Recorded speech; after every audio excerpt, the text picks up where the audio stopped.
Buen día, chicos. Ahora vamos a trabajar la sesión 6, segunda ley de la termodinámica. Veremos algunos conceptos fundamentales que engloban este tema. El objetivo de esta sesión es que cada uno de ustedes resuelvan problemas de eficiencia térmica, identificando procesos reversibles e irreversibles.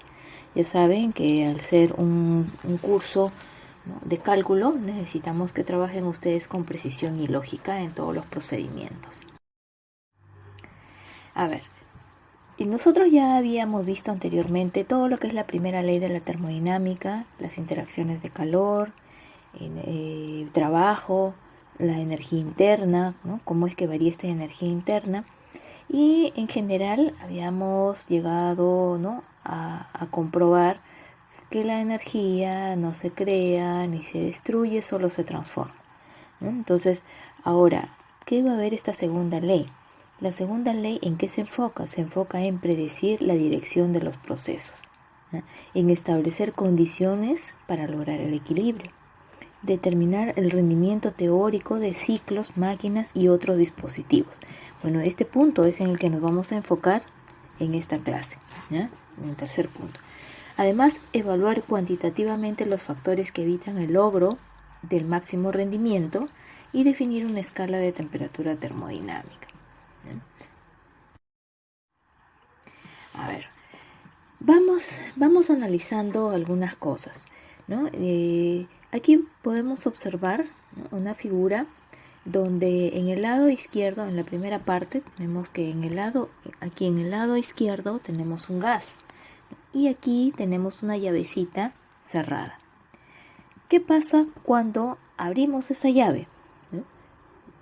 Ya sé que ustedes, ¿no?, están pensando, todo el gas, ¿no?, pasa para acá, ¿no?, y llega a un equilibrio, ¿no?, de tal manera que ahora, ¿no?, en un estado final, cuando todo haya alcanzado el equilibrio, tendremos una imagen como la segunda, ¿no? Ahora, reflexionemos un poco. ¿Será posible que cuando nosotros tengamos una figura como la segunda, o sea, estemos en estas condiciones, podríamos pasar de estas hacia acá? Por ejemplo, aquí tenemos la válvula abierta. Si yo la cierro, ¿podría obtener esta situación? ¿Qué dicen ustedes? Entonces, la pregunta es, ¿cuál de los procesos es espontáneo? ¿Que vaya en esta dirección o que vaya en esta dirección? ¿Cuál de ellos es espontáneo?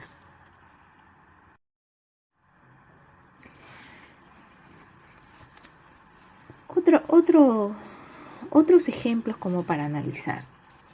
Si tenemos café contenido en una taza, ¿no?, y el café está caliente, es lógico que la energía fluya en este sentido, ¿no?, vaya del café caliente hacia el ambiente, ¿no?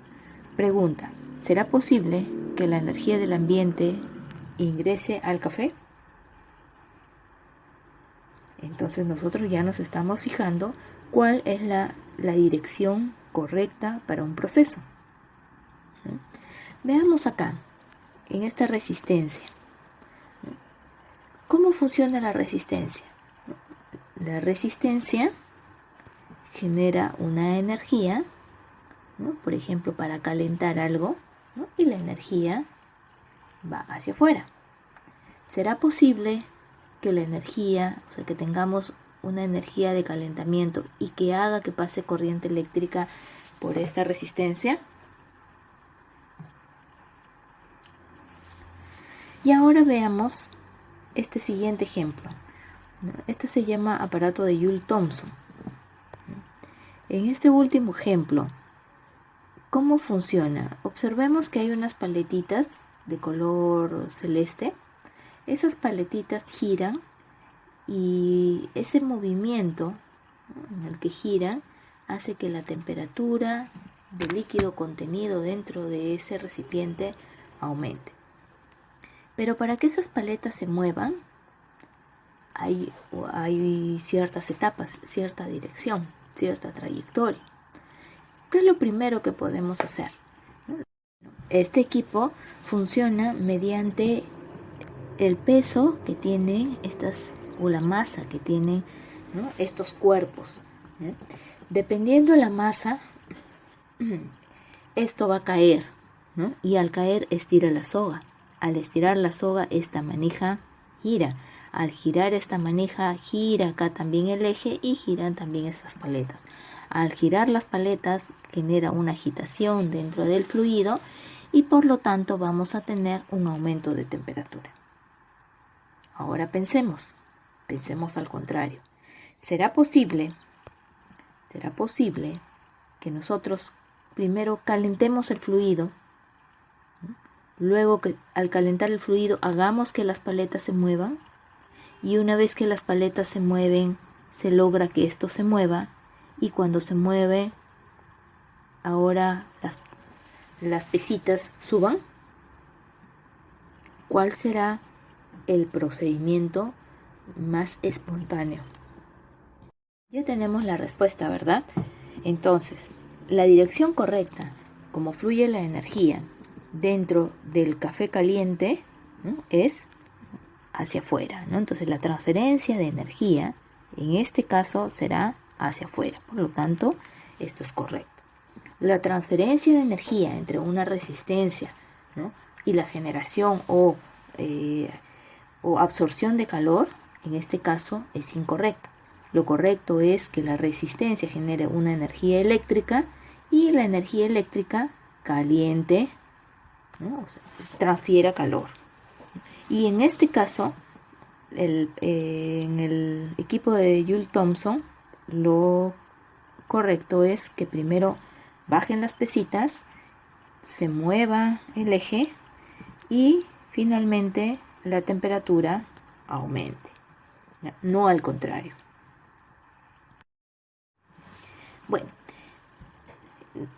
nosotros vamos a trabajar hoy día la segunda ley de la termodinámica y hoy nos vamos a enfocar en máquinas térmicas, ¿ya? Una máquina térmica se representa con esta figura que tenemos acá, ¿ya?, donde vamos a tener una temperatura, ¿no?, una temperatura alta, una fuente de energía a alta temperatura y una fuente de energía a baja temperatura.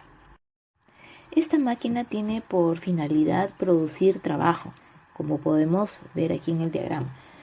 Entonces, este trabajo va a ser producido gracias a una energía calorífica, ¿no?, que ingresa por este punto. Entonces, podríamos nosotros colocar aquí, tenemos un punto 1, donde ingresa una fuente o un fluido a alta temperatura, ¿no? Entonces, ingresa con energía en forma de calor y sale también una energía en forma de calor, pero a menos temperatura. Entonces, esa disminución de temperatura es porque parte de la energía se ha transformado en trabajo. El enunciado de la segunda ley de la termodinámica indica que es imposible que un dispositivo que opere en un ciclo reciba calor de un dispositivo y produzca una cantidad neta de trabajo. Entonces, si este ciclo tiene un calor de 100 joules, ¿no?, recibe la máquina térmica 100 joules de calor, es imposible que produzca 100 joules de trabajo. No. En este caso, una parte será trabajo y la otra parte pasa a ser calor a menos temperatura que la que teníamos aquí en el punto 1, ¿ya? Entonces tendríamos también calor, pero a menos temperatura. O sea, podríamos manejar términos como, por ejemplo, si ingresa 100 joules de calor a alta temperatura, a lo mejor se produce un trabajo de 70 joules. Por lo tanto, aquí tendríamos un calor a baja temperatura. ¿De cuánto? A ver, si ingresó 100, se produce 70, ¿cuánto queda? Queda 30 joules de calor a baja temperatura. ¿Está bien? Ahora, otro término que vamos a trabajar de aquí en adelante cuando hablemos de segunda ley de la termodinámica es entropía. ¿Qué cosa es la entropía? Ustedes tienen ahí también en Canvas un artículo, ¿no?, para leer respecto a ejemplos de entropía, ¿ya? La entropía se dice que es sinónimo de desorden, ¿ya? Pero en termodinámica, ¿cómo se calcula? Se calcula dividiendo el calor entre la temperatura. Simplemente eso, calor entre temperatura. Entonces, ¿qué pasa cuando un proceso es adiabático? Si un proceso es adiabático, esto será cero y la variación de entropía también será cero, ¿no? Ahora, cuando nosotros queremos ver entropía, ¿no?, también se va a manifestar las variaciones de entropía restando la entropía final menos la entropía inicial, tal como lo hacíamos con la energía interna o la entalpía también, ¿no? Ahora, cuando uno desea examinar un proceso, ¿no?, de examinarlo en cuanto a entropía, nosotros tenemos que hacer el análisis no solo del sistema, sino también de sus alrededores, ¿no? Entonces tenemos que sumar la entropía del sistema y la entropía de los alrededores. Por ejemplo, si hay un gas que se expande, ¿no?, si se expande, aumentará el desorden, ¿no? Entonces la entropía aumenta porque aumenta el desorden, ¿no? Pero si aumenta el desorden, ¿ustedes se imaginan cómo cambian las moléculas del aire, por ejemplo, del ambiente, ¿no? Entonces, si un gas, por ejemplo, se expande, ¿no?, entonces, ¿no?, el gas que está afuera, ¿no?, recibe una energía y esto prácticamente tiende a la compresión. Entonces, si el sistema se desordena, el entorno se ordena, ¿ya? Entonces podríamos decir el entorno se va a ordenar. Pero ¿qué pasa? Aquí nos vamos a encontrar, por poner números, si la entropía del sistema fuera 8, la entropía de los alrededores sería menos 8. ¿Cuánto me da eso? 0, ¿ya? Pero aquí podemos ver algo, que cuando sumemos, esto debe ser 0 o más que 0, nunca menos, ¿ya? Porque normalmente, o lo espontáneo, es que el universo se desordene, o sea, de manera espontánea, ¿ya? De manera forzada sí la podemos ordenar, pero de manera espontánea siempre vamos a tender al desorden, ¿no? Bueno, y respecto a las máquinas térmicas, ¿no? En las máquinas térmicas vemos trabajo y calor, ¿ya? Ya vimos que una máquina va a ingresar calor y se va a producir trabajo y va a salir un calor a menos temperatura. ¿Cuál es el objetivo de una máquina térmica? ¿Dar calor? ¿Generar calor a baja temperatura? ¿O generar trabajo? Bueno, la función de una máquina térmica es producir este trabajo, producir potencia. Entonces, lo ideal es que maximicemos esa conversión de calor en trabajo, ¿no? O sea, tengamos mayor trabajo. Que si aquí entra 100 y aquí sale 70, siempre veamos la manera de cómo subir esto a 80, 90, ¿no? Sabemos que nunca va a llegar a 100 exacto, pero el objetivo es que esta conversión sea mayor, ¿no? También sabemos que en una máquina térmica hay pérdidas, ¿no? Hay pérdidas por varias razones, por ejemplo, la fricción. Y todas esas razones, ¿no?, que generan pérdidas están sujetas a mejora. Entonces, nosotros que somos personas que estudiamos y vamos a dedicar tiempo al análisis termodinámica, nuestro objetivo debe ser siempre plantear mejoras ante un proceso, ¿no? Ahora, una máquina térmica se determina la eficiencia, ¿ya?, de una máquina. A ver, por ejemplo, si aquí entra 100 de calor y solo produzco 70, ¿cuál será la eficiencia de esa máquina? 70, ¿no? Si entro 100 y produzco solo 70, esa máquina térmica está funcionando al 70%. Por lo tanto, yo ya puedo establecer aquí que la eficiencia de una máquina térmica es igual al trabajo entre el calor que ingresa, ¿eh?, el calor a alta temperatura. Obviamente, siempre vamos a buscar la manera de que esta eficiencia tenga valores más altos.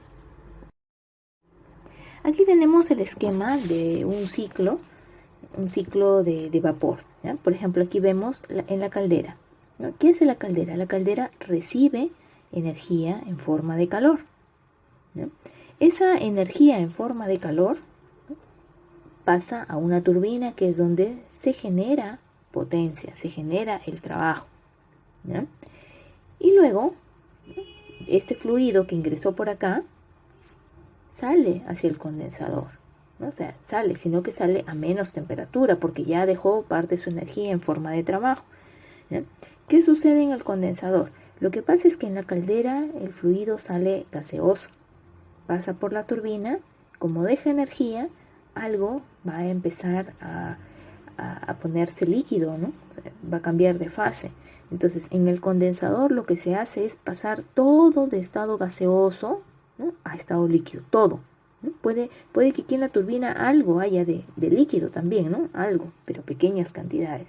Entonces, en el condensador todo pasa líquido, para después bombearlo, ¿no? Bombearlo. Y ojo, que en una bomba, la bomba no produce trabajo como la turbina, ¿no? La bomba recibe energía en forma de trabajo, ¿eh?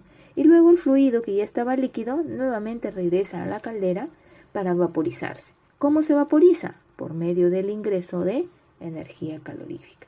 Una vez que se encuentra en estado gaseoso a altas temperaturas, nuevamente viene por acá, ¿no? Todo en estado gaseoso, pasa a la turbina y nuevamente se genera trabajo, y así sucesivamente se va repitiendo el ciclo.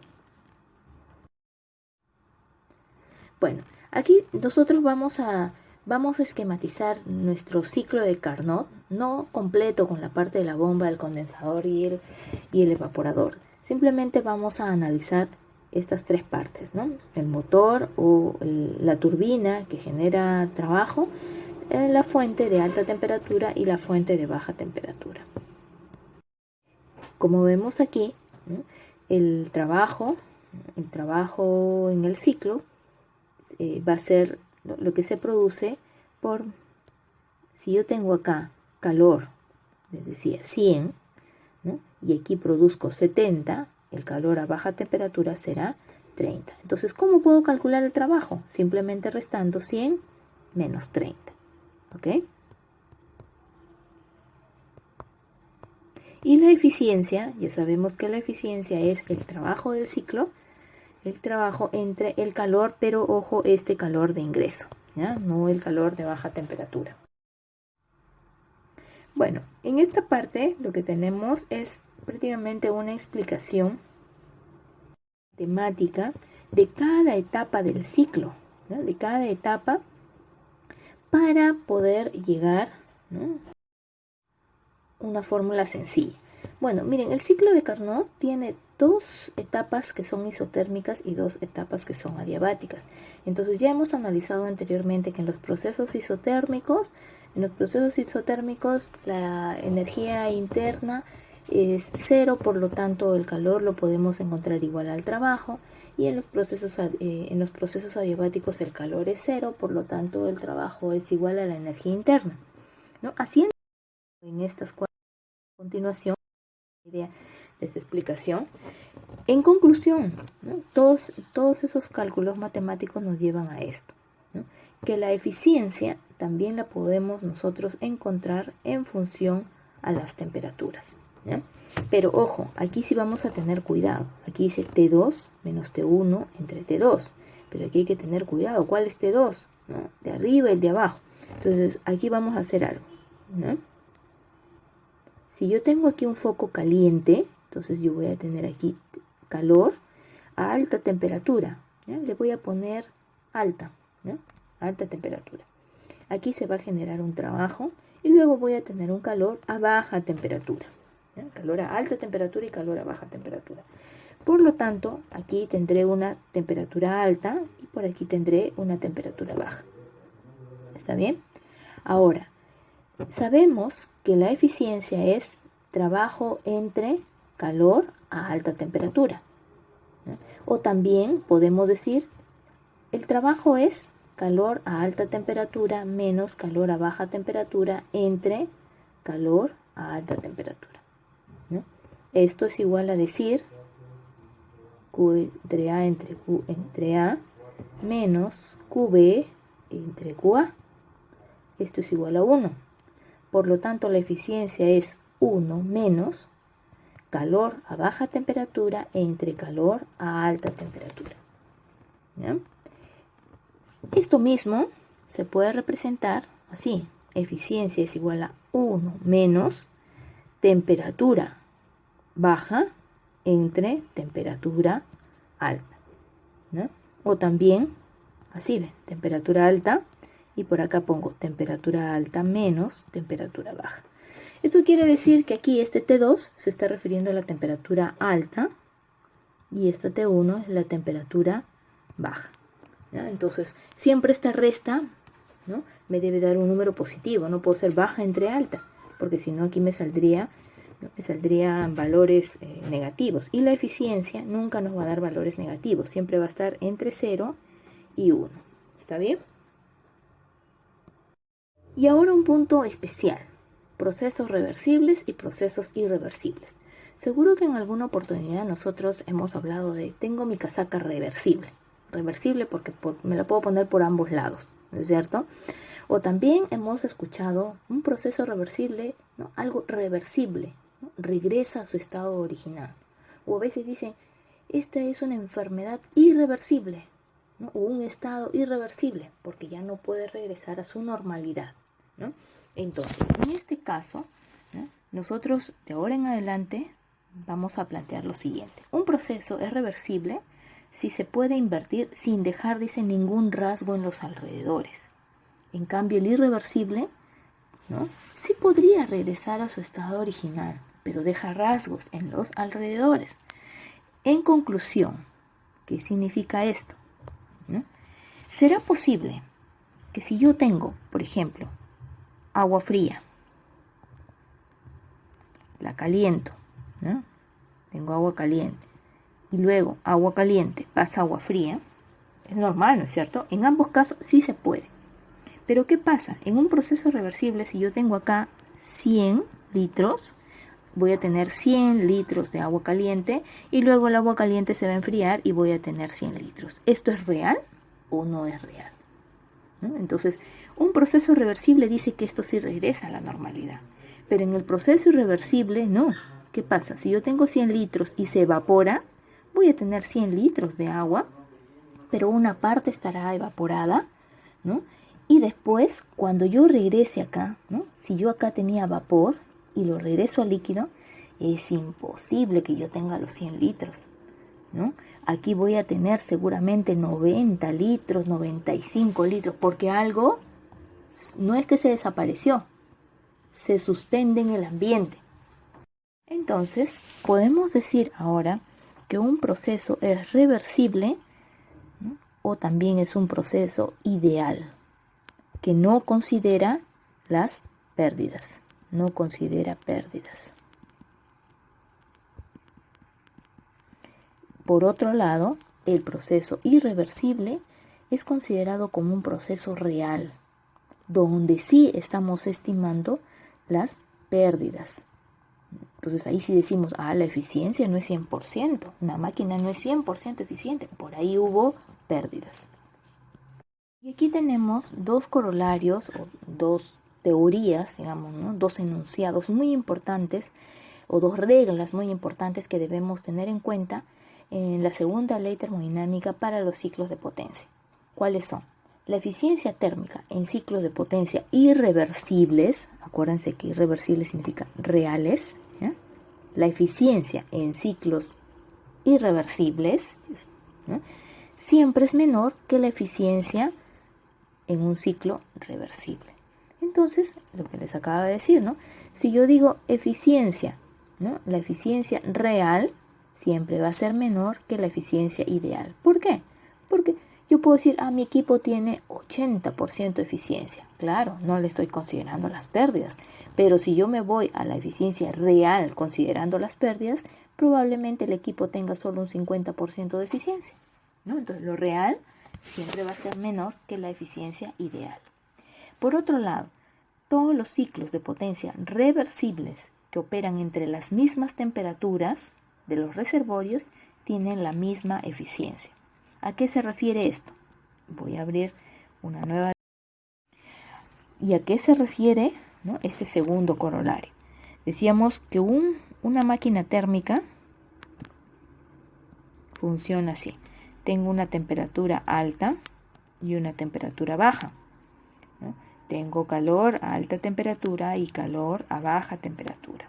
Entonces, si yo solamente me voy a fijar en la eficiencia, yo puedo decir, este equipo, por ejemplo, puede tener aquí 100 kilojoules y produce de trabajo 80 kilojoules, ¿ya?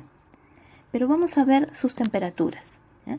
Yo digo acá, temperatura 500 Kelvin. Y por acá la temperatura 300 Kelvin. ¿Ya? ¿Cuánto será su eficiencia, ¿no?, su eficiencia máxima, ¿no? La eficiencia máxima va a depender de las temperaturas, ¿ya? Entonces, la eficiencia de un equipo, ¿no?, será, dijimos, 1 menos temperatura alta, temperatura baja entre la temperatura alta. Ahora, ¿por qué me puedo confundir aquí, no? Temperatura baja, temperatura alta. No se preocupen, siempre aquí es el menor entre el mayor, ¿ya? Entonces, a ver, 1 menos temperatura baja, 300. Temperatura alta, 500. Por lo tanto, esta eficiencia será 0,4, o sea, 40%. ¿Eh? 40%. Y por otro lado puedo tener otra máquina, ¿no?, que a lo mejor por aquí hay calor 100 y por aquí trabajo 20, por decir. ¿Ya? Estoy poniendo números al azar. Pero la temperatura alta es 500 y la temperatura baja es 300. ¿Ya? ¿Cuánto será la eficiencia? Igual, ¿no? 1 menos temperatura baja entre temperatura alta. 1 menos temperatura baja, que es 300, temperatura alta, que es 500. Por lo tanto, la eficiencia aquí también será 0,4 o 40%. Es decir, la eficiencia térmica de dos máquinas que funcionan con las mismas temperaturas, ¿ya?, con las mismas temperaturas, acá 500, 500, 300, 300, van a tener la misma eficiencia, sin importar, bueno, cuánto sea, ¿no?, este calor y trabajo, ¿no?, en cada una de ellas, ¿ya? Ahora les pediría que ustedes revisen los ejercicios que se encuentran resueltos a continuación en otro archivo para que refuercen el tema. Asimismo, fíjense en la bibliografía, en donde ustedes también pueden encontrar ejercicios parecidos.